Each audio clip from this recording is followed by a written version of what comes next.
नमस्कार और सीजीएल के लिए हमारी इस विशेष इतिहास हिस्ट्री सीरीज में आपका स्वागत है। मैं हूं आपका मेंटर और मेरे साथ है रोहन। नमस्कार सर। और नमस्कार सभी दोस्तों को। सर, इतिहास का सिलेबस देखकर ही मैं थोड़ा घबरा जाता हूँ। प्राचीन, मध्यकालीन, आधुनिक, इतने सारे नाम, तारीखें, युद्ध। सीजीएल के लिए ये सब याद रखना पहाड़ जैसा लगता है। रोहन, ये घबराहट बिल्कुल स्वाभाविक है। इतिहास हिस्ट्री वाकई में बहुत विशाल है, लेकिन एसएससी सीजीएल की एक खास बात है, वो पैटर्न को फॉलो करता है। हमें सब कुछ नहीं पढ़ना है, हमें बस वो पढ़ना है जो परीक्षा के लिए मोस्ट इंपॉर्टेंट है। हमें स्मार्ट स्टडी करनी है और आज हम वही शुरू करने जा रहे हैं। हम इतिहास को रटेंगे नहीं, उसे समझेंगे। यही तो मुझे चाहिए सर। तो आज हम कहाँ से शुरू कर रहे हैं? रोहन, आज हम भारत के इतिहास की बिल्कुल नींव रख रहे हैं। ये है हमारी सीरीज का पार्ट 1, प्राचीन नींव, एंशिएंट फाउंडेशंस। इस एपिसोड में हम दो मुख्य विषयों पर गहराई से चर्चा करेंगे। पहला, भारत की पहली शहरी सभ्यता, सिंधु घाटी सभ्यता, और हम विशेष रूप से इसके प्रमुख स्थलों और वहां हुई खोजों पर ध्यान केंद्रित करेंगे, जहां से सीजीएल सीधे सवाल पूछता है। और दूसरा, हम वैदिक युग में प्रवेश करेंगे। इसमें हम सबसे पुराने वेद ऋग्वेद का अध्ययन करेंगे और उस समय का समाज कैसा था ये समझेंगे। बहुत बढ़िया सर। सिंधु घाटी सभ्यता मतलब हड़प्पा और मोहनजोदड़ो, मैंने इनके बारे में स्कूल में पढ़ा था। बिल्कुल। तो चलिए अपनी मेन डिस्कशन यानी विस्तृत चर्चा शुरू करते हैं।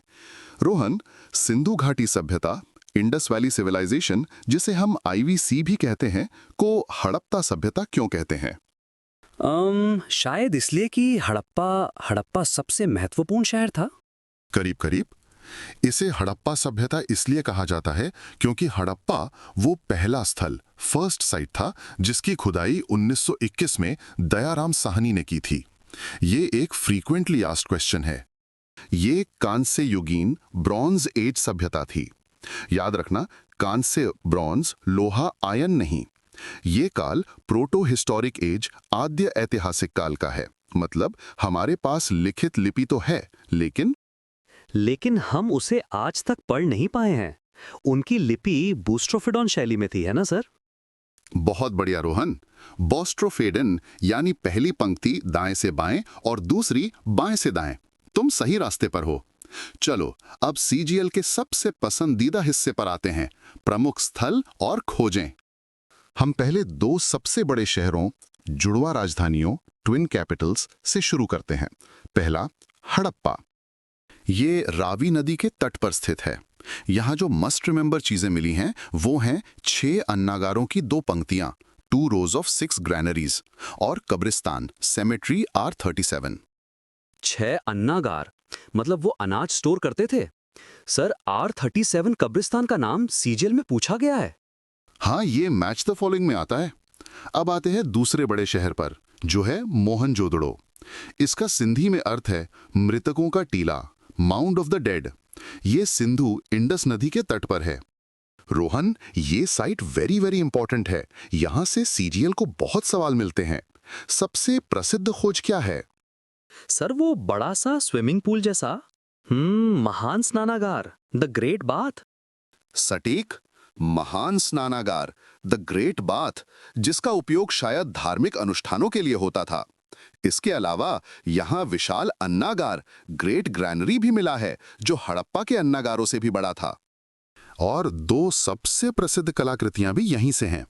एक कांसे की नृत्य करती लड़की, ब्रॉन्ज डांसिंग गर्ल, और दूसरी दाढ़ी वाले पुजारी, बियर्डेड प्रीस्ट की स्टियटाइट की मूर्ति। हाँ सर, मैंने वो डांसिंग गर्ल की मूर्ति देखी है म्यूजियम में। सर, एक सवाल है जो मुझे हमेशा कंफ्यूज करता है। क्या हड़प्पा के लोग शिव की पूजा करते थे? मैंने पशुपति सील के बारे में सुना है। बहुत अच्छा सवाल रोहन। ये एक सीजीएल ट्रैप क्वेश्चन है। देखो, हमें मोहनजोदाड़ो से एक मोहर मिली है जिस पर एक योगी जैसी आकृति है, जिसके चारों ओर जानवर हैं। इसे पशुपति या आद्य शिव, प्रोटो शिवा कहा गया है। लेकिन क्या ये निश्चित रूप से भगवान शिव हैं? हम कह नहीं सकते। एसएससी आपसे यही जानना चाहता है। वो पशुपति शब्द का इस्तेमाल करेगा, लेकिन शिव शब्द से बचेगा। वे मातृ देवी, मदर गॉडेस की भी पूजा करते थे। समझा गया सर। तो पशुपति सील मोहनजोदड़ो से मिली, लेकिन ये आद्य शिव, प्रोटो शिवा हैं। ये एक व्याख्या, इंटरप्रिटेशन है। वाह, ये बहुत सूक्ष्म न्यूआंस है। बिल्कुल। चलो अब गुजरात चलते हैं। अगला मोस्ट इंपॉर्टेंट स्थल है लोथल। लोथल। रोहन, अगर मैं कहूं बंदरगाह शहर, पोर्ट सिटी या डॉकयार्ड, तो तुम्हारे दिमाग में क्या आता है? सीधा लोथल? सर, ये तो सीजीएल का फिक्स सवाल लगता है। है ही। लोथल भोगवा नदी के किनारे था और ये आईवीसी का प्रमुख व्यापार केंद्र था। यहाँ एक कृत्रिम डॉकयार्ड मिला है। इसके अलावा यहाँ से चावल की भूसी, राइस हस्क के साक्ष्य और दोहरे दफन, डबल बरियल के प्रमाण भी मिले हैं। मतलब एक ही कब्र में दो लोग? क्या ये सती प्रथा जैसा कुछ था? इतिहासकार बहस करते हैं, लेकिन सीजीएल के लिए बस डबल बरियल और लोथल याद रखना काफी है। अब राजस्थान चलते हैं। कैलीबंगन। इसका अर्थ है काली चूड़ियां। ये घग्घर नदी के किनारे है। कालीबंगन सीजीएल के लिए दो कारणों से महत्वपूर्ण है। पहला, यहां जुते हुए खेत, प्लाउड फील्ड के साक्ष्य मिले हैं जो दुनिया में सबसे पुराने माने जाते हैं। और दूसरा, यहां 7 अग्नि वेदिकाएं, 7 फायर ऑल्टर्स मिली हैं जो बलि या यज्ञ का संकेत देती हैं। साथ ही यहां ऊंट की हड्डियां, कैमल बोन्स भी मिली हैं। जुते हुए खेत और अग्नि वेदिकाएं। ठीक है सर, नोट कर लिया। बहुत अच्छे। अब वापस गुजरात आते हैं, एक ऐसे स्थल पर जो हाल के वर्षों में वेरी वेरी इंपॉर्टेंट हो गया है। धोलावीरा। धोलावीरा? सर, ये वही है ना जिसे यूनेस्को वर्ल्ड हेरिटेज साइट का टैग मिला है? बिल्कुल सही। 2021 में इसे ये दर्जा मिला और तब से ये एसएससी और अन्य परीक्षाओं के लिए हॉट टॉपिक बन गया है। धोलावीरा की 3 खास बातें याद रखनी है। पहला, ये एकमात्र हड़प्पा शहर है जो 3 भागों में बटा था। गढ़, सिटाडेल, मध्य शहर, मिडिल टाउन और निचला शहर, लोअर टाउन। बाकी शहर 2 भागों में बटे थे। दूसरा, यहां एक अद्वितीय जल प्रबंधन प्रणाली, यूनिक वाटर मैनेजमेंट सिस्टम मिली है। बड़े बड़े जलाशय, रिजर्वॉयर्स मिले हैं। ये एक फ्रीक्वेंटली आस्क्ड क्वेश्चन है। और तीसरा, यहां एक साइन बोर्ड मिला है जिस पर हड़प्पा लिपि के 10 बड़े अक्षर हैं। ये भी बहुत अनूठा है। 3 भागों वाला शहर, जल प्रबंधन और साइन बोर्ड। धोलावीरा अब पक्का हो गया सर। बढ़िया। कुछ और छोटे मगर महत्वपूर्ण स्थल जल्दी से देख लेते हैं। चन्हुदारो। ये एकमात्र शहर था जहां कोई दुर्ग, सिटाडेल नहीं था। ये मन के बनाने का कारखाना, बीड मेकिंग फैक्ट्री और लिपस्टिक जैसी चीजों के लिए प्रसिद्ध था। बनावली हरियाणा में यहां मिट्टी का हल, टेराकोटा प्लाऊ मिला है और यहां जौ, बार्ली के साक्ष्य मिले हैं। और सुरकोटड़ा गुजरात में ये एकमात्र स्थल है जहां से घोड़े की हड्डियों, हॉर्स बोन्स के वास्तविक अवशेष मिले हैं। हालांकि ये अभी भी बहस का विषय है कि क्या घोड़े आईवीसी का मुख्य हिस्सा थे। सर, यही तो एक मिसकंसेप्शन है ना कि आर्य लोग घोड़े लेकर आए, लेकिन हड़प्पा के लोग घोड़ों को नहीं जानते थे। तुमने सही पकड़ा। आमतौर पर हड़प्पा सभ्यता घोड़े पर केंद्रित, हॉर्स सेंट्रिक नहीं थी। उनकी मोहरों पर बैल, बुल है, घोड़ा नहीं।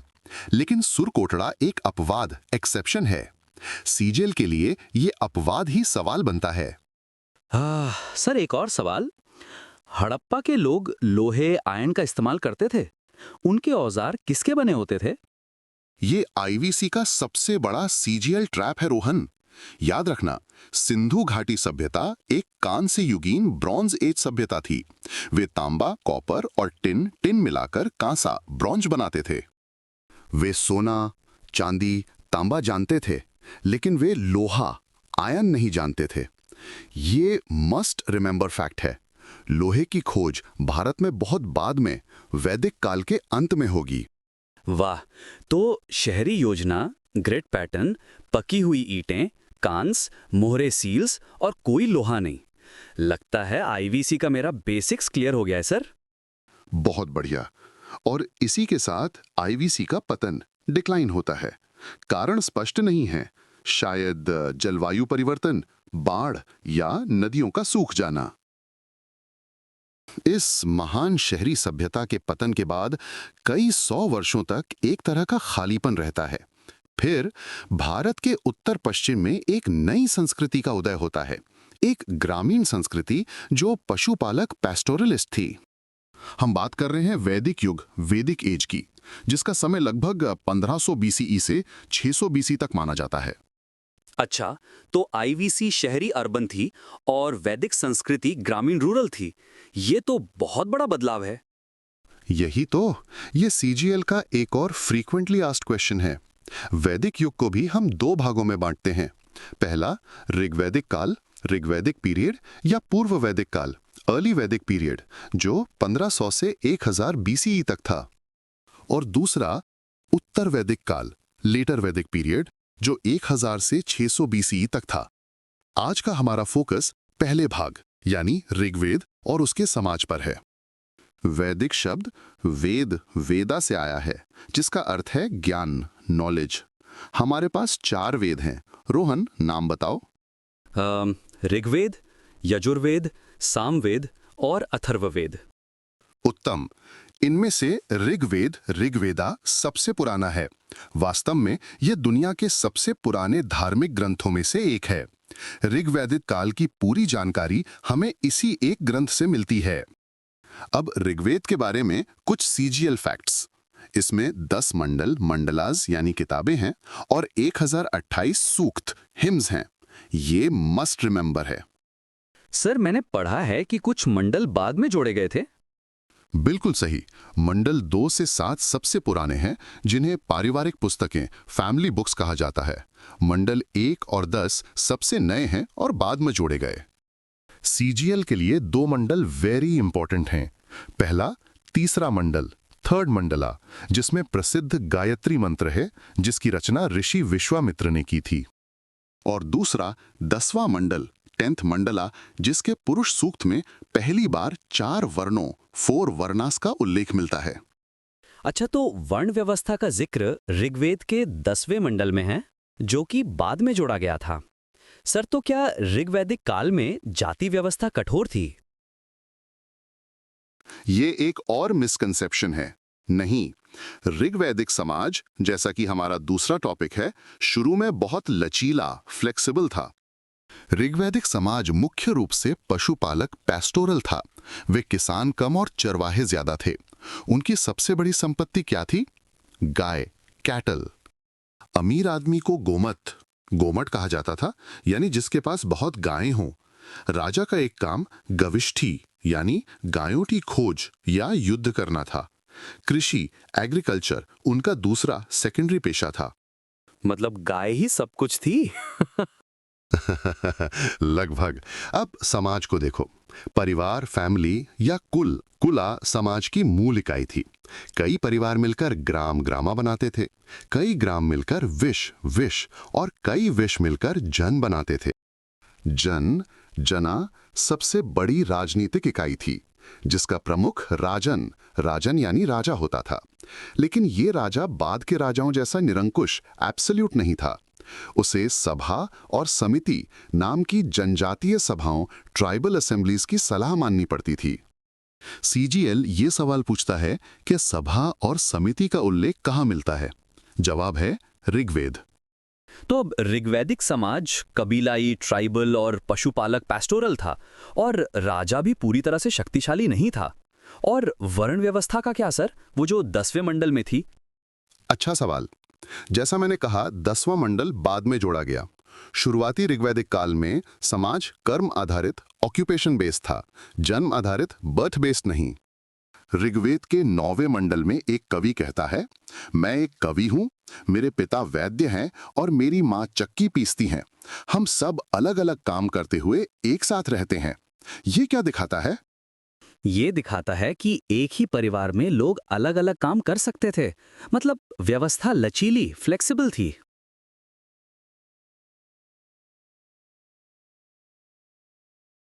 बिल्कुल। ब्राह्मण, क्षत्रिय, वैश्य, शूद्र का ये विभाजन जो पुरुष सूक्त में आया वो भी शुरू में कर्म पर आधारित था, जन्म पर नहीं। ये व्यवस्था कठोर, रिजिड कब हुई? ये हुई उत्तर वैदिक काल, लेटर वैदिक पीरियड में।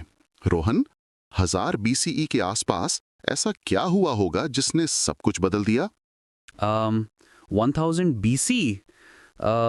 सर मुझे नहीं पता। लोहे आयन की खोज, जिसे श्यामा अयस कहा गया। ऋग्वेद का अयस तांबा या कांसा था। लोहे के औजारों से गंगा के घने जंगलों को साफ करना आसान हो गया। लोहे के फाल वाले हल से गहरी जुताई संभव हुई। इससे क्या हुआ? इससे कृषि एग्रीकल्चर में क्रांति आ गई होगी। अब वे पशुपालक से किसान बन गए। सटीक। और जब कृषि मुख्य पेशा बन गई तो लोग एक जगह बसने लगे। जना का स्थान जनपदा ने ले लिया, यानी जमीन पर पैर। अब जमीन महत्वपूर्ण हो गई, गाय नहीं। इस नई, स्थिर और अधिक जटिल कृषि आधारित समाज को चलाने के लिए वर्ण व्यवस्था जन्म आधारित और कठोर हो गई। राजा की शक्ति बढ़ गई, सभा या समिति का महत्व कम हो गया और यज्ञ और कर्मकांड बहुत जटिल हो गए। वाह सर, तो बस एक लोहे की खोज ने आईवीसी, जहां लोहा नहीं था, और ऋग्वैदिक काल जहां लोहा नहीं था, से उत्तर वैदिक काल जहां लोहा था को पूरी तरह बदल दिया। यही है the why not just what. तुमने इतिहास के 2 सबसे बड़े सीजीएल कॉन्सेप्ट्स को एक साथ जोड़ दिया है। आईवीसी शहरी, कांस्य, लोहा नहीं, वीएस ऋग्वैदिक ग्रामीण, पशुपालक, लोहा नहीं, लचीला समाज, वीएस उत्तर वैदिक ग्रामीण, कृषि, लोहा, कठोर समाज। ऋग्वैदिक काल के देवताओं के बारे में भी सीजीएल पूछता है। वे प्रकृति की शक्तियां थीं। इंद्रा सबसे महत्वपूर्ण देवता थे। उन्हें पुरंदरा यानी किलों को तोड़ने वाला कहा गया है। दूसरे नंबर पर अग्नि थे, जो भगवान और इंसानों के बीच मध्यस्थ, मीडिएटर थे। और तीसरे थे वरुणा, जो ब्रह्मांडीय व्यवस्था ऋता को बनाए रखते थे। बाद में प्रजापति, विष्णु और रुद्र महत्वपूर्ण हो गए। इंद्र, अग्नि, वरुण। ठीक है सर। सच कहूं तो आज बहुत कुछ स्पष्ट हो गया है। आईवीसी के स्थल और वैदिक समाज का ये फर्क अब दिमाग में बैठ गया है। बहुत खूब रोहन, मुझे लगता है कि आज के लिए हमने अपनी नींव, फाउंडेशंस काफी मजबूत कर ली है और मुझे उम्मीद है कि हमारे सुनने वाले दोस्तों को भी इससे काफी मदद मिली होगी। बिल्कुल सर। और दोस्तों, अगर आपको ये चर्चा और सर का पढ़ाने का तरीका पसंद आया तो कृपया हमारे चैनल मिशन सरकारी को अपना सपोर्ट दिखाइए।